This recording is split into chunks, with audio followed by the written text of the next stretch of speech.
y además el que promete y promete demasiado al final no cumple su palabra.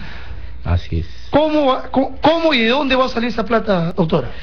Bueno, nosotros tenemos un plan de gobierno muy serio, un plan que se ha hecho a través de los ascensores liderados por Elmer Cuba, pero no solamente tenemos el tema de hambre cero, sino también tenemos el tema de desnutrición cero, y también tenemos nos hemos fijado unos parámetros para lograr reducir la extrema pobreza en el país en más o menos 20 puntos en lo que resta de los 5 años.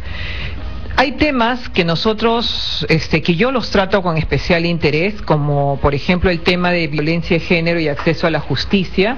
Yo he estado el día de hoy en un debate en la Universidad Católica con otras distinguidas candidatas al Congreso de otros partidos políticos, y ahí hemos señalado, hemos establecido que si bien es cierto nosotros partimos de otras tiendas políticas, pero lo que ocurre es que tenemos una agenda común en temas de género que debemos de manejar los partidos políticos sin distingo el pensamiento que tenga cada uno de ellos, y que por supuesto respetamos y que en algunos aspectos discrepamos, pero que en su mayoría coincidimos. Y efectivamente estamos de acuerdo en que hay una serie de problemas que corresponden a la mujer, como por ejemplo el caso de las niñas embarazadas, de las adolescentes embarazadas, o el caso de la extrema pobreza. Tenemos la primera llamada para que usted pueda conversar, no conmigo, sino con los invitados aquí, con quienes van a responder por ustedes, porque el público en estos momentos tiene la decisión, no ustedes.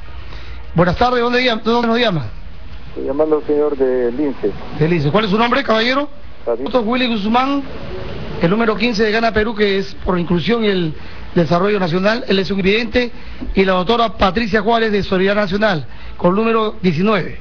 Escuchamos, señor. Sí, tengo dos preguntas. Para la doctora Patricia, tenemos la mejor, creo, información e imagen del doctor Castañeda Locio, que ha sido una persona muy operativa, muy ejecutiva. Sin embargo,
para la doctora Patricia, tenemos la mejor, creo, información e imagen del doctor Castañeda Locio, que ha sido una persona muy operativa, muy ejecutiva. Sin embargo, estaba ahí en ese lugar, y también soy testigo de excepción de que cuando él llegó no había ningún fondo que manejar porque todo estaba quebrado, y eso lo sabe la Superintendencia de Banca y Seguros, que está a cargo de la Caja de Beneficios y Seguridad Social del Pescador.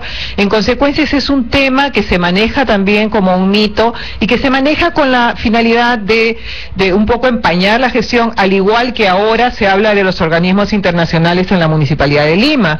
Se habla de que se ha pagado dado 44 millones, y ese es un tema que también vale la pena explicar a la opinión pública, porque también soy testigo, yo he trabajado en la Municipalidad de Lima y soy una mujer de principios, en consecuencia no podría decir algo acá que no corresponda exclusivamente a la verdad. Y lo que ocurre es que se contrató a un organismo internacional cuyo marco legal está dado por el Estado, o sea, no es que de pronto el único que se le ocurrió contratar es a Lucho Castañeda, no, lo contrata a los organismos internacionales el Congreso de la República, los contrata el Poder Judicial, los contrata el Ministerio Público, los contrata la Presidencia de la República, los contratan los gobiernos locales y regionales. Entonces no es que se le ocurrió a Lucho Castañeda que no quiero que me fiscalicen, en consecuencia me voy con un organismo internacional. Entonces, en este caso sí existe fiscalización, por supuesto, ese es un tema que también se ha vendido, pero sí existe fiscalización. Hemos recibido 800 pedidos de información de la Contraloría General de la República. Hemos tenido, inclusive en algún caso, una denuncia penal de algún ciudadano que sintió que de repente no se podía contratar con este organismo internacional, con la OIM, y la Fiscalía hizo 2 auditorías a la gestión, a las obras que se habían hecho con la OIM, y se determinó que no había lugar a responsabilidad penal. Y esos 44 tienen al pago de un servicio que quiero explicarles también a los oyentes. Se le paga 3.5% de comisión a este organismo internacional, pero si lo gestiona la Municipalidad de Lima, estamos hablando que la municipalidad y cualquier organismo del Estado, como gasto administrativo, tiene un 9%. Entonces, si estamos hablando de un 3.5% que le pagas a un organismo que se ocupa desde el proceso de selección, lo cual te da un sinónimo, una garantía de que no hay corrupción, porque tú como municipalidad no contratas al postor que va a ser el ganador, no adjudicas la buena pro, no, lo hace este organismo internacional. Si ahora lo hubiera hecho la Municipalidad de Lima, tiene plena autonomía. Así es, tiene autonomía, y le estás pagando menos de lo que tú como institución podrías gastar. O sea, es como que tú de repente contratas para hacer un trabajo a un tercero y le pagas a ese tercero un porcentaje y te resulta menos caro que lo hagas tú mismo con tu personal, con todo lo que requieres, tus profesionales, tus estudios, todo lo que necesitas, te resulta mucho menos oneroso. Entonces, ese es el sentido de estas cosas. Se habla mucho y se dice mucho, pero realmente hay una sola verdad. Okay. Yo quería preguntarle a Wilfredo Guzmán, ¿cómo está? Muy buenas tardes.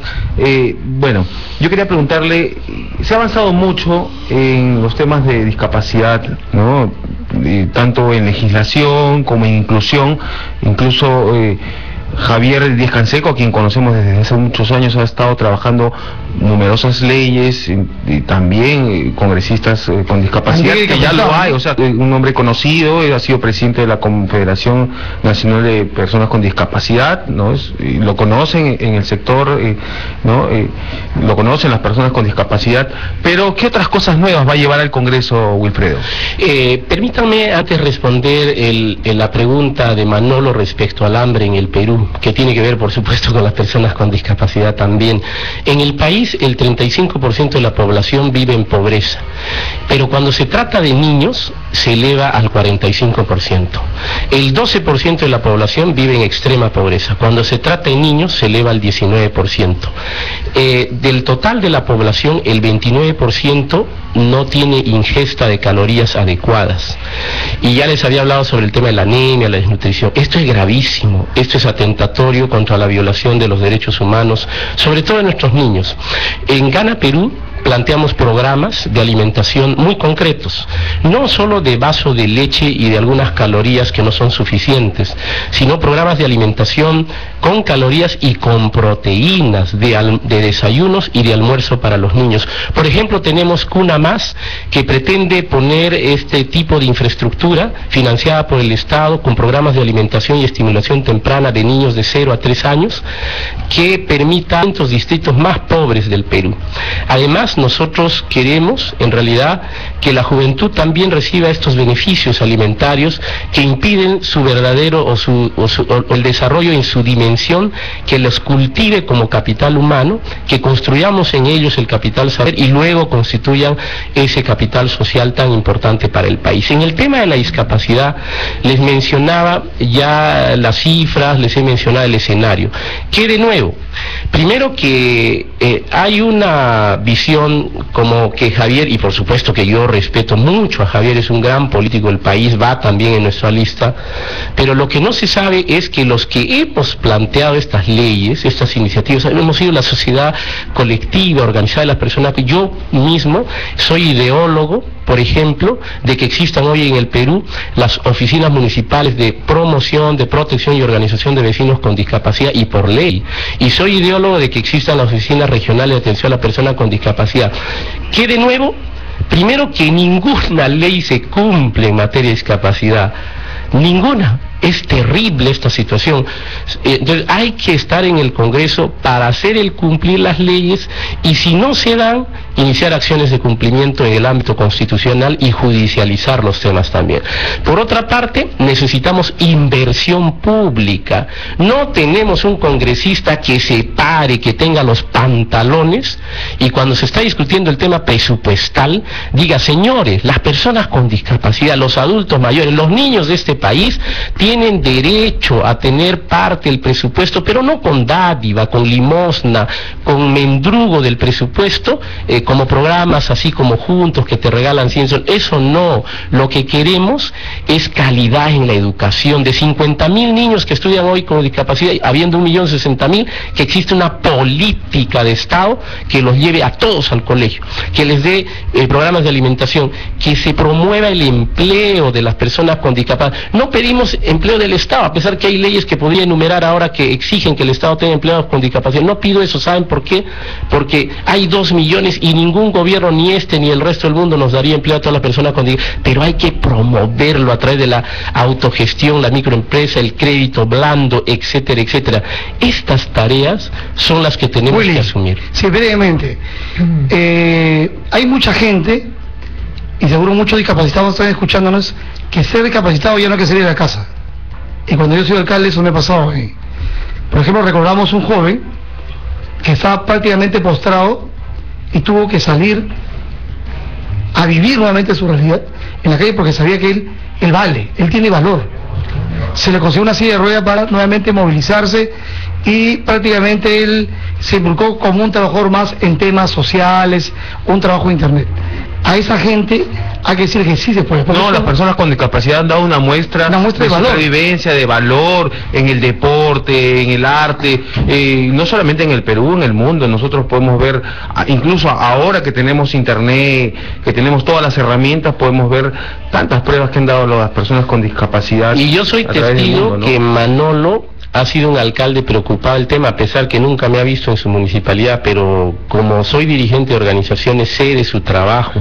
Y Manolo, permíteme decirte esto. ¿Quién es Stephen Hawking? El más grande científico de la física, es cuadripléjico, ni siquiera sostiene la cabeza. Por supuesto. El de la teoría del Big Bang, del agujero negro. ¿Quién es John Nash? Es el que proyecta, bueno, Hawking es el que proyecta todo lo que puede pasar en el mundo, ¿no? Así es.